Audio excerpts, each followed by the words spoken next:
नमस्ते विद्यार्थी मित्रांनो, या व्हिडिओमध्ये आपण the noun and kinds of noun, नाम व नामाचे प्रकार हे बघणार आहोत.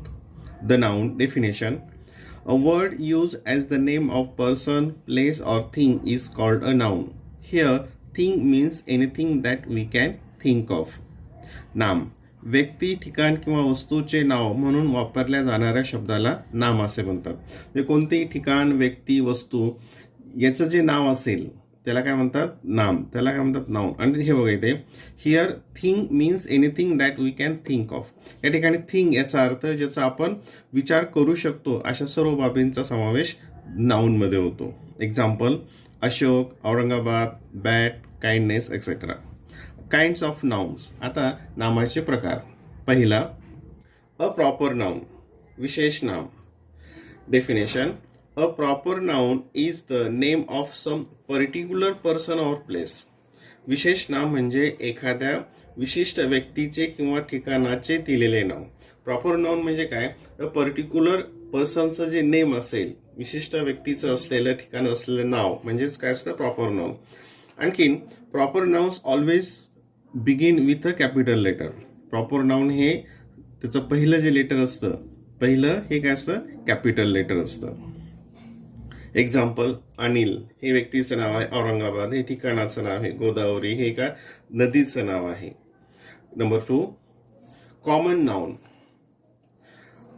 अ common noun is a name given in common to every person, thing, animal, places of the same kind or same class. म्हणजे सामान्य नाम प्रत्येक व्यक्ती, वस्तू, प्राणी, ठिकाणे यांना सामायिकपणे दिलेले नाव म्हणजे सामान्य नाव. म्हणजे सारख्याच एकाच जातीचे जर असतील ते वस्तू, व्यक्ती, ठिकाण, तर त्याला जे नाव दिलं जातं त्याला काय म्हणतात? Common noun. आता या ठिकाणी एक हा टेबल दिलेला आहे, त्यावरून तुम्हाला कॉमन नाउन आणि प्रॉपर नाउन मधला फरक लगेच लक्षात येईल. आता बॉय म्हटल्यानंतर कोणताही मुलगा असं अपेक्षित आहे, कोणताही मुलगा. परंतु जेव्हा त्याला नाव दिलेलं असेल, जसं राम, केदार, प्रज्वल, उमेश, मग या ठिकाणी ते काय असतात? पर्टिक्युलर पर्सन्स असतात. ते विशिष्ट व्यक्तींची आपल्याला डोळ्यासमोर ते उभे राहतात. गर्ल म्हटलं तर कोणतीही मुलगी. परंतु हे जर ते नाव असेल, जसं रिनल, सीता, तर याचा अर्थ काय? ती समोर मुलगी आपल्या डोळ्यासमोर उभी राहते. ते पर्टिक्युलर नाव आहे, हे पर्टिक्युलर नेम. रिव्हर हे काय? कॉमन नाउन आहे. रिव्हर म्हटल्यानंतर कोणतीही नदी. परंतु जेव्हा आपण गोदावरी, नर्मदा, गंगा असं म्हणू त्यावेळेस आपल्याला ती विशिष्ट नदीच आपल्या डोळ्यासमोर येते, त्याला म्हणायचं प्रॉपर नाउन. कंट्री हे काय झालं? Common noun. कंट्री म्हणजे कोणताही देश. पण प्रॉपर नाउन म्हणजे इंडिया, नेपाळ, इंग्लंड, अमेरिका. जेव्हा आपण असं म्हणूया तेव्हा तो पर्टिक्युलर म्हणजे विशिष्ट देश आपल्या डोळ्यासमोर उभा राहतो. म्हणजे हे झाले प्रॉपर नाउन आणि हे झालं कॉमन नाउन. नंबर 3, पुढचा प्रकार बघूयात. A collective noun. Definition: collective nouns are use to name a group of person, places, animals or things taken together as one whole. समुदायवाचक नाम. समुदायवाचक नामचा वापर व्यक्ती, ठिकाणे, प्राणी संपूर्णपणे एकत्र घेतलेल्या गोष्टींच्या समूहाला नाव देण्यासाठी केला जातो. आता कलेक्टिव्ह नाउन्स केव्हा वापरतात? जर तो ग्रुप असेल त्याच्यासाठी वापरतात. आता उदाहरणार्थ बघूयात, क्राऊड. आता क्राऊड म्हटल्यानंतर काय असतं? त्या ठिकाणी कलेक्शन ऑफ पीपल, म्हणजे एकत्र जेव्हा खूप लोक येतात त्याला आपण काय शब्द वापरतो? क्राऊड. नंतर flock. A flock of birds, पक्ष्यांचा थवा ज्याला आपण म्हणतो, म्हणजे अनेक पक्षी एकत्र आले त्याला काय म्हणतो? हे फ्लॉक. बंडल, नंतर bunch, group, heap, army, family हे काय सगळे कलेक्टिव्ह नाउन्स आहेत.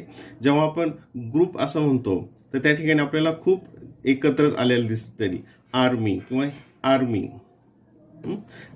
त्याच्यामध्ये आपल्याला अनेक समूह, अनेकांचा समावेश त्या ठिकाणी आपल्याला दिसतो. Question number 3. Number 4, abstract noun. आता हा खूप महत्त्वाचा एक प्रकार आहे नामांमध्ये. These are the nouns that name of feelings, qualities, actions, ideas, state and other things that one can not touch or see but feel or experience. They are called abstract noun. भाववाचक नाम. भाववाचक नाम म्हणजे ज्यात भावना, गुण, कृती, कल्पना, अवस्था आणि इतर गोष्टींना नावे देतात, ज्यांना स्पर्श किंवा पाहू शकत नाही, ज्यांना आपण स्पर्श करू शकत नाही किंवा डोळ्याने बघू शकत नाही, परंतु त्याचा अनुभव येतो, अशांना काय म्हणतात? भाववाचक नाम. Abstract noun. Bravery, darkness, childhood, kindness, thought, हे काय आहेत? काही ॲब्स्ट्रॅक्ट नाउनचे एक्झाम्पल्स आहेत.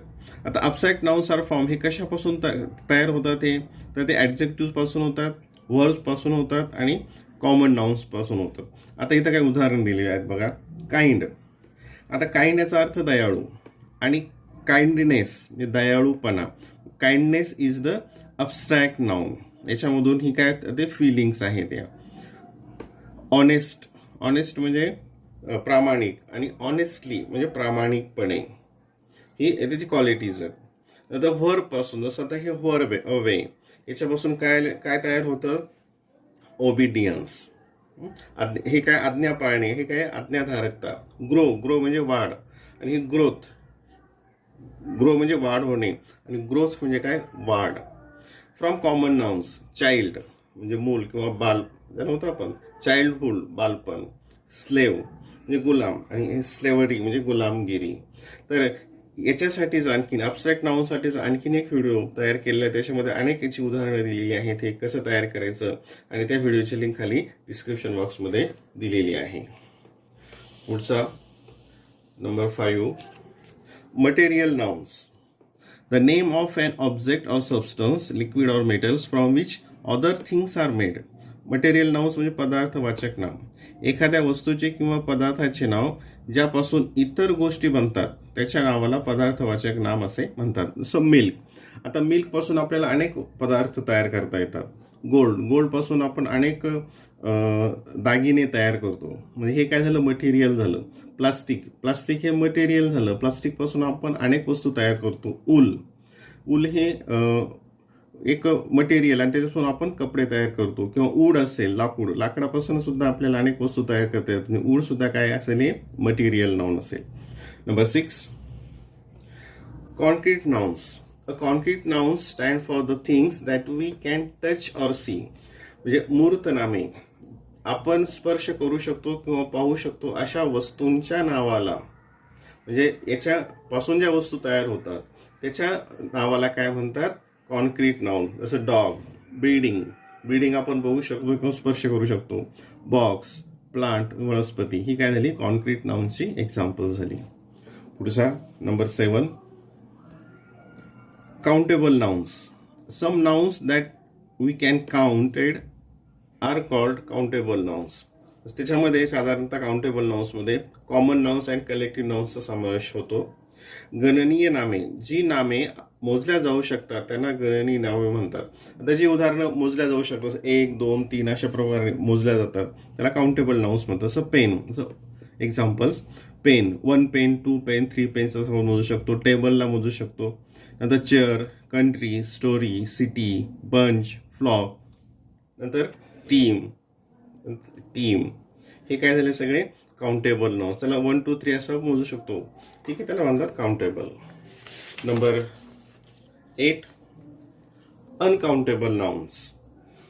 अगणनीय नामे. Nouns that cannot be counted are called uncountable. जे आपण मोजू शकत नाही, जी नामे मोजल्या जाऊ शकत नाही त्यांना अगणनीय नामे म्हणतात, अनकाउंटेबल नाउन्स. आणि याच्यामध्ये proper nouns, material nouns, abstract नाउन्सचा जास्तीचा समावेश होतो. जसं नीरज हे प्रॉपर नाउन आहे, आपल्याला मोजता येत नाही. 1 Neeraj, 2 Neeraj. Water, 1 water, 2 water असं आपण मोजत नाहीत. शुगर. आता शुगर 1 शुगर, 2 शुगर, 3 शुगर असं आपण म्हणत नाहीत. ऑनेस्टी, काइंडनेस हे आपल्याला मोजता येत नाहीत, काउंटेबल नाही, त्याला म्हणायचं अनकाउंटेबल नाउन्स. आणि last, compound noun. Compound nouns are formed by joining 2 nouns together. There are 3 different ways to form compound noun. Compound noun म्हणजे काय? संयुक्त नाम. 2 नाम एकत्र जोडून जे तयार होतं त्याला कंपाऊंड नाउन असे म्हणतात, संयुक्त नाम. पहिलं, आता याच्यामध्ये हे 3 प्रकारे तयार केले जातात. क्लोज फॉर्म, याच्यामध्ये दोन नाम जे असेल ते एकत्र असतात. जसं नोट आणि बुक, नोटबुक, या दोघांना मिळून नोटबुक झालं. बेडरूम, बेड आणि रूम मिळून bedroom. Time table, time table, आणि हे एकत्र काय केले, क्लोज आहेत, जोडलेले आहेत. Basketball, basketball. Lunch box, lunch box, याप्रमाणे. दुसरं हायफेनेटेड, म्हणजे त्याच्यामध्ये हा हायफन साईन असतं, डॅश असतो हा. एक्स रे, को पायलट, मदर इन लॉ. ठीक आहे, हे सुद्धा काय कंपाऊंड नाउनचे एक्झाम्पल्स आहेत. अँड ओपन फॉर्म, ओपन म्हणजे ते त्याच्यामध्ये स्पेस दिलेला असेल. पोस्ट ऑफिस, हे पोस्ट वेगळं ऑफिस वेगळं, दोघांना मिळून एक नाउन म्हणलं compound noun, post office. History book, mineral waters, ही काय झाली कंपाऊंड नाउनची उदाहरणे झाली.